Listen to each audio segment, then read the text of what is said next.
ভূমিকম্প শুরু হলে প্রথম কাজ হল শান্ত থাকা। আতঙ্কিত হলে ভুল সিদ্ধান্ত নেওয়ার সম্ভাবনা বেড়ে যায়। কম্পন অনুভব করলে মজবুত টেবিল বা ডেস্কের নিচে আশ্রয় নিন এবং টেবিলের পা শক্তভাবে ধরে রাখুন। জানালা, কাচের দরজা বা ভারী জিনিসের কাছ থেকে দ্রুত সরে যান, কারণ এগুলো ভেঙে পড়ে গুরুতর আঘাতের কারণ হতে পারে।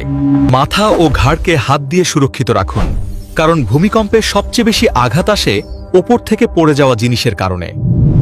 ভূমিকম্পের সময় কখনোই লিফট ব্যবহার করবেন না, প্রয়োজনে সিঁড়ি ব্যবহার করুন।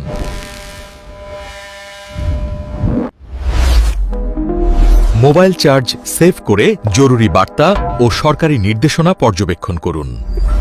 ভূমিকম্প থেমে গেলে গ্যাস, বিদ্যুৎ ও পানি লাইন বন্ধ করে দিন, যাতে পরবর্তী দুর্ঘটনা এড়ানো যায়। কম্পন থামলে খোলা জায়গায় যান, উঁচু ভবন এবং বিদ্যুৎ লাইনের কাছ থেকে দূরে থাকুন। জরুরি অবস্থার জন্য একটি ইমার্জেন্সি কিট প্রস্তুত রাখুন, যাতে টর্চ, পানি, পাওয়ার ব্যাংক, বাঁশি ও প্রাথমিক চিকিৎসা উপকরণ থাকে। মোবাইল নেটওয়ার্ক বন্ধ থাকলে ব্যাটারি চালিত রেডিওতে জরুরি তথ্য শুনুন। ভূমিকম্পের সময় দৌড়াদৌড়ি করবেন না, শৃঙ্খলিতভাবে সিঁড়ি দিয়ে নামুন।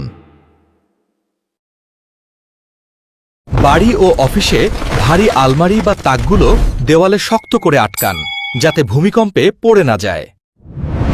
গাড়িতে থাকলে রাস্তায় থামুন এবং গাড়ির ভেতরে থাকুন। বাইরে পড়তে পারে এমন বস্তু থেকে দূরে থাকুন। ভূমিকম্পের পর ভাঙা বৈদ্যুতিক খুঁটি কিংবা ছেঁড়া তারের কাছ থেকে দূরে থাকুন। আঘাত পেলে প্রাথমিক চিকিৎসা নিন এবং গুরুতর হলে দ্রুত নিকটস্থ মেডিকেলে যোগাযোগ করুন। ভবনে বড় ফাটল দেখলে ভেতরে প্রবেশ করবেন না। বিশেষজ্ঞদের পরীক্ষা না হওয়া পর্যন্ত অপেক্ষা করুন।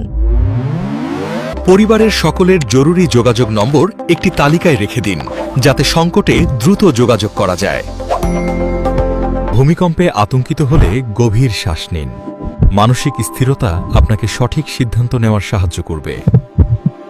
ভূমিকম্পের পর নিরাপদে সরে যাওয়ার পথ আগে থেকেই জেনে রাখুন, যাতে আপৎকালীন অবস্থায় দ্রুত সরে যেতে পারেন। যে কোনো বিপদের সময় সরকারি হেল্পলাইন নম্বরে যোগাযোগ করুন এবং যাচাই করা তথ্য ছাড়া গুজবে বিশ্বাস করবেন না।